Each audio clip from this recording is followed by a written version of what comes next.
brands are adopting crafts and crafts values because there is a need to upgrade the authenticity of the products that we're consuming, to have a narrative behind the product, to discover why it was made, what's its purpose, who's making it, what the maker has gone through.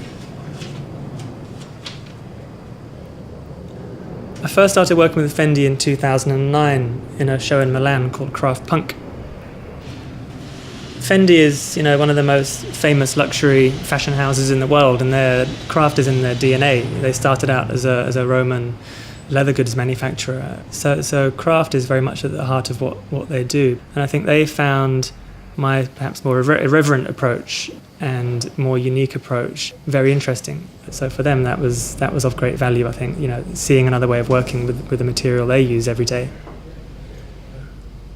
The craft I'm using is an old medieval armour-making process called cuir bouilli, which roughly translates as boiled leather, and leather is literally cooked in water, and when it dries it becomes irreversibly hard, almost like a plastic or a timber, and it was used to make armour and buckets and hats and all sorts of things in the sort of medieval period.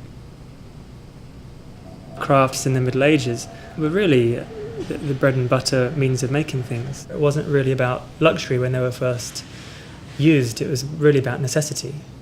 But it happened to be leather that was the material of choice. Leather was the miracle material of its day. It's only more recently, I think, that crafts have taken on this sort of real sort of luxury, these luxury references.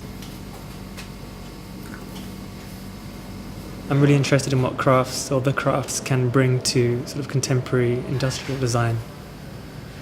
So as part of that, I'm sort of setting up a little factory called Factory 1.0 in South Bermondsey. One of the ways I've used, the crafts process of boiling the leather has sort of been as a vehicle to explore other issues, I suppose. Ideas of consumption or mass production, how we make things, how things are distributed.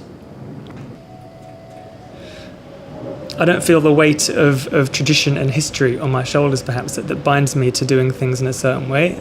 I think I can approach it with a bit more freedom, and I think that maybe allows me to have a slightly different way of using, old processes. People are beginning to realise there's value to be had in where things come from and how they're reared or how they're made, and it's creeping into fashion, and I think before long it will happen in many more sort of parts of kind of consumer life.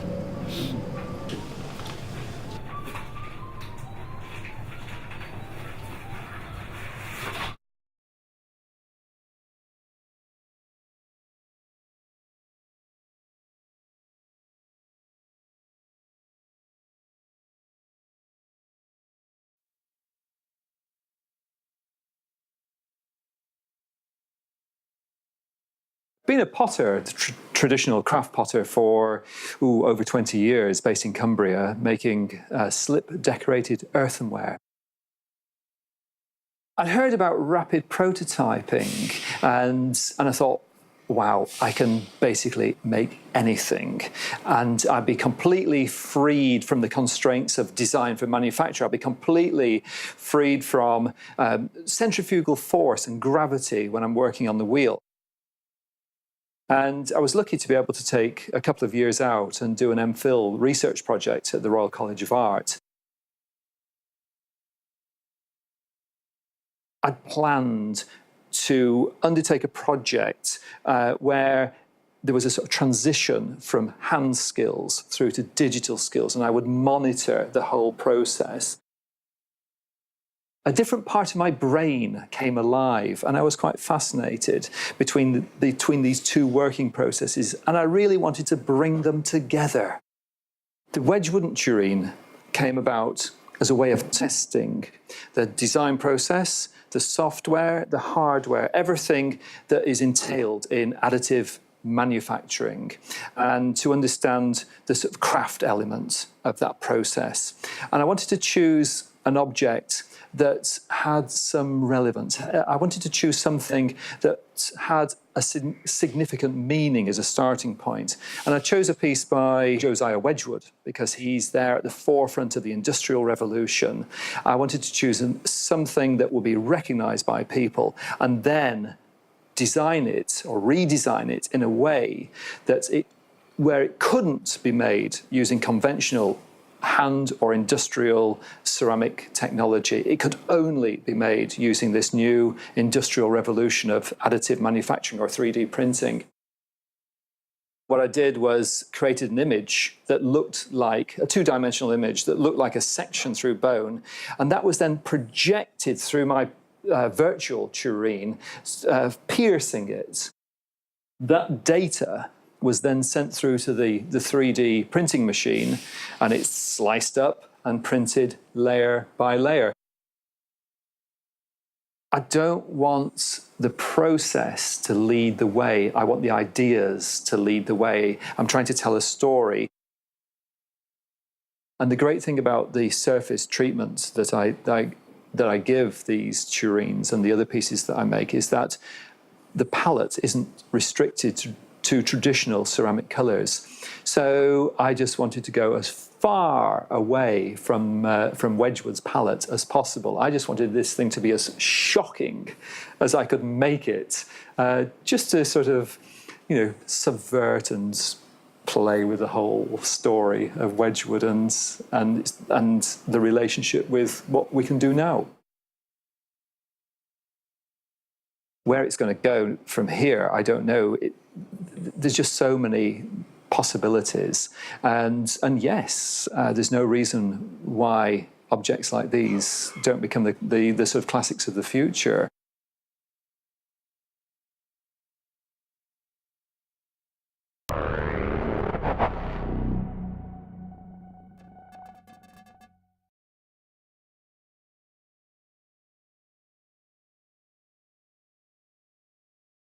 I think the true value of a material is once it's made into an object or a product.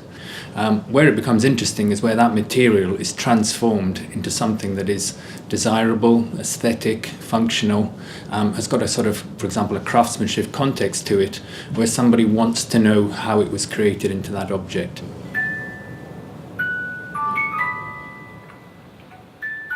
Materials wise, I go to a lot of little antique fairs around London and out of London.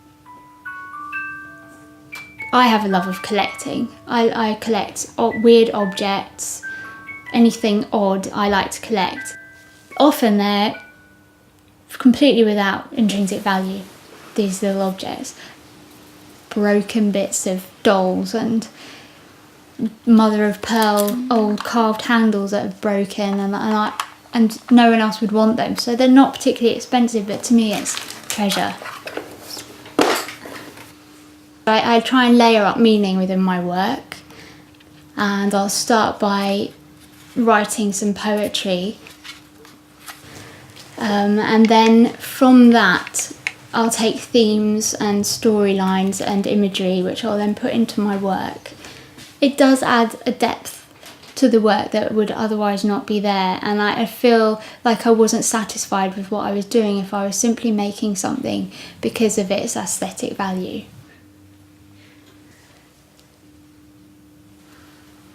My work mainly comes in oak boxes, sometimes frames on the wall. So within those frames or boxes, you then have a collection of small objects and materials, be they gold, silver, glass, shell, antique little curios, broken things as well that I found beautiful. And they'll be sort of arranged into a piece of jewellery and then displayed within a box like a small museum piece. I often get on really well with my collectors. They're often really unusual, interesting people.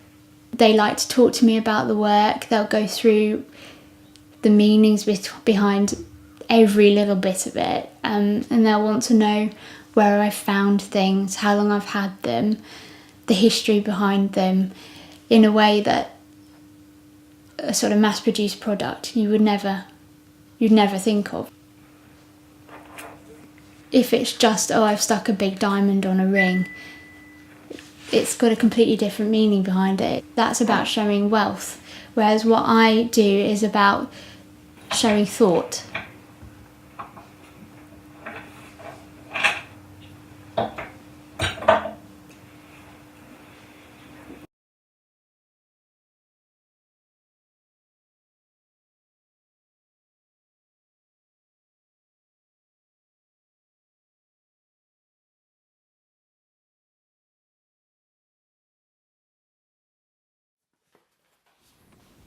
It wasn't until I was sort of 15, 16 years old that I really had an idea of what design is. Or I always loved making things, but I was also very interested in sport, and in many ways actually I think there's a real kind of physicality which actually has crossed over into my work as a designer and as a maker.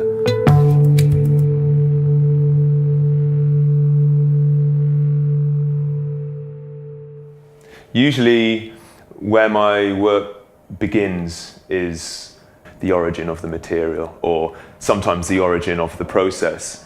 It's kind of this marriage, this sort of awareness and understanding of perhaps the local relevance of that material. At the turn of the Industrial Revolution, Cornwall had 3 of the world's largest engine foundries. My pewter stool was very much inspired by the sort of history of the tin mining industry and the foundry industry in Cornwall. I'm not a craftsman. I am a designer. My interests move in and out between different areas, different materials across the entire periodic table. But a lot of the techniques that I use are definitely craft orientated. They're techniques adopted and developed by craftspeople. I like to try and do things myself. I like to be independent, and that's very much in keeping with how a craftsman operates.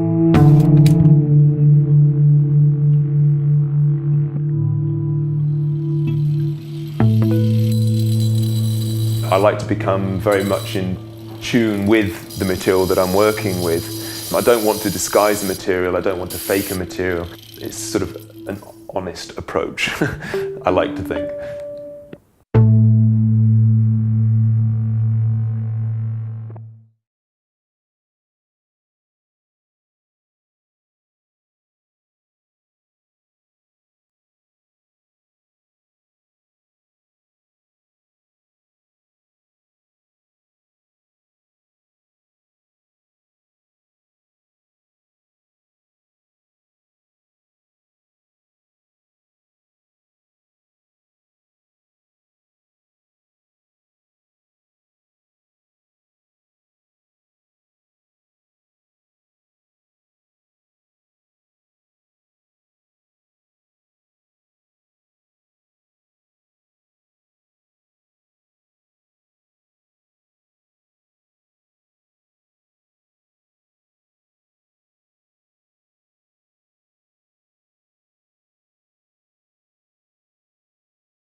We get up every day, we go to work, and often we're not really thinking about what environment we're within or what products we surround ourselves with.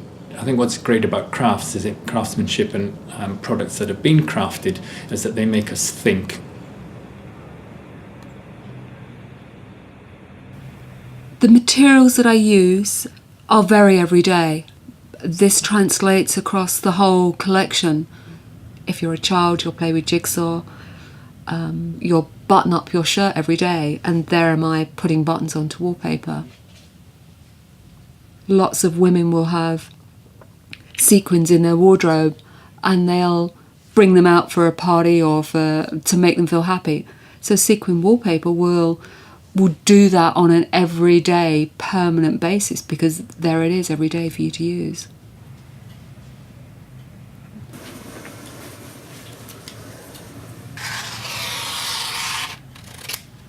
My craft is as a screen printer, and I use it almost every day in most of the designs. The head of a screen printer carries through the elements of the repeatability of what you're producing, which works really well with wallpaper. I'm very adamant that I'm not producing a piece of artwork. This is a wallpaper that performs a function within an interior in the same way that the carpet, the curtain, the upholstery does.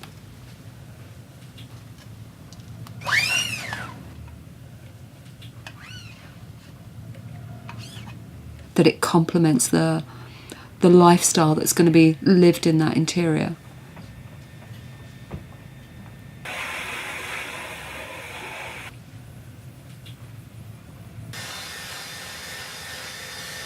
It has to be a good design, otherwise it's a failure. But there is a lot of technical process involved in that. Sometimes you don't see that. I hope you don't see it in actual fact, because that's not what a piece of wallpaper is there to do. It's not about to scream its technicalities at you. It's there to enhance your room.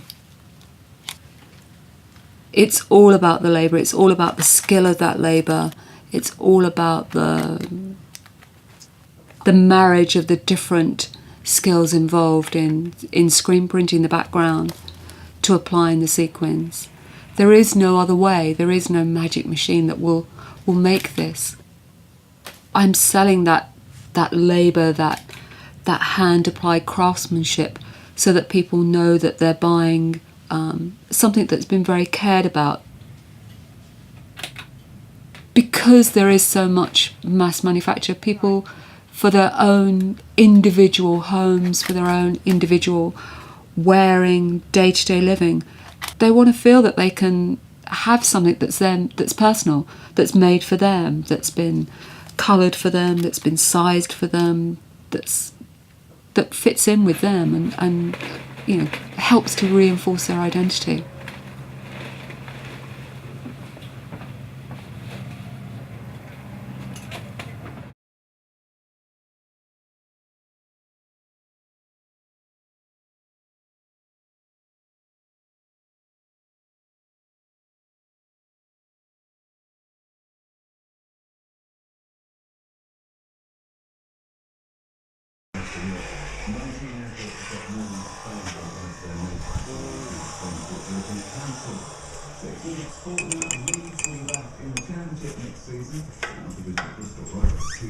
My name is Gareth Neal.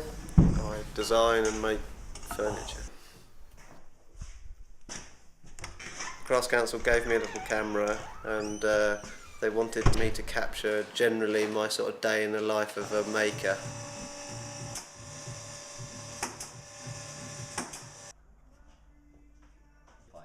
Alright.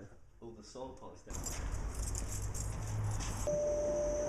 The stuff that's in the studio is obviously the machinery that I've used to make the objects, the tooling that I need, my bench. There's all the offcuts and lumps of timber that are left over from previous jobs. Do you have sugar? A photographer called James Champion helped me just photograph the objects ready for press and portfolio. There was 2 occasional tables which were based on a similar theme to the Anne table, but they've evolved for me to get much more hands-on with them and erode the surface, to add an element of texture and conflation between the handmade and the machine-made. So, should we try it with the drawer out? Yeah.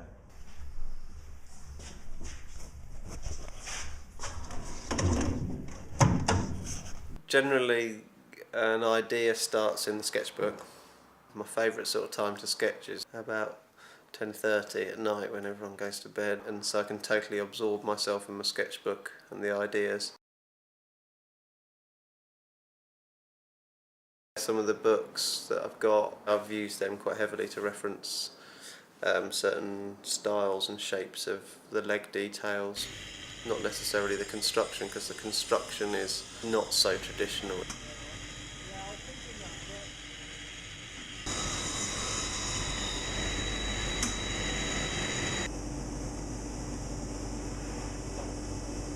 A CNC machine will make all the grooves and cut the leg inside a leg, so the extra form inside another form.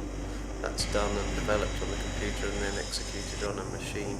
Though originally I did do it by hand on the dimension saw in the workshop.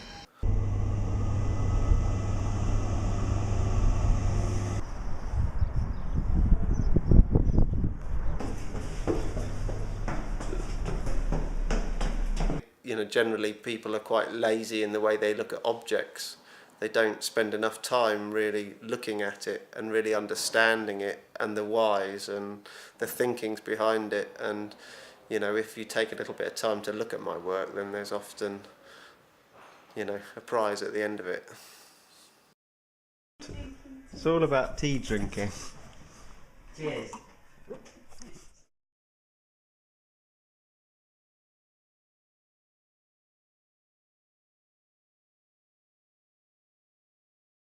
I think the relationship between craft value and experience is one where they all interact, but it is craft that is bringing the value and it is craft that is bringing the experience. Jelly's got so many different factors that make it very, very special, and the first one that we noticed was this sense of nostalgia.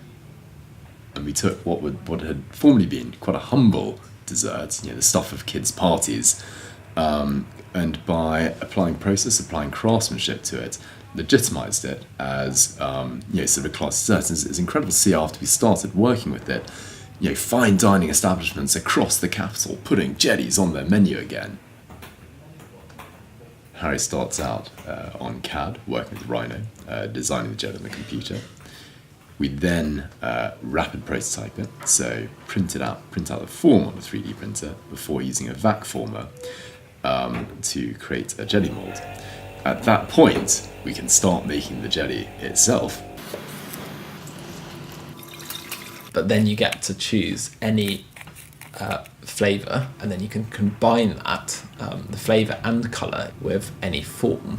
So when you start combining all these things together, you get this whole narrative within this tiny bit of food. So it becomes this really powerful thing. There's the side that the people experiencing it don't see, and then there's the bit that people see or that they taste, which can be a very short experience, but hopefully a very rich one. I think there's a great tragedy with the sort of ephemeral nature of things. We'd create something, and then it would be gone. So with the jelly, it was so quick. It's made, and then it's eaten. In many ways, it's also a good thing, because you can do something new. You're not shackled to this material. You're not shackled to objects. We like to do projects that are large in scale so that we can have lots of people come along, especially when you spent a whole lot of time crafting it and producing it and going through a load of angst to get it to the state that it's ready for everyone to enjoy. I think we're in love with stories. What we do today is give people their own adventures and their own stories, so that next time they're at a dinner party, they can hold forth at length. They'll be there saying, "You never know what happened to me last week. I went on a boat on the roof of Selfridges," or something like that. I think with our work, a sense of fun is very important. We kind of have to be realistic. We're making jellies and things like boating lakes. We're not saving people's lives. But what we can do is maybe make their life a little bit more joyful, certainly for a moment.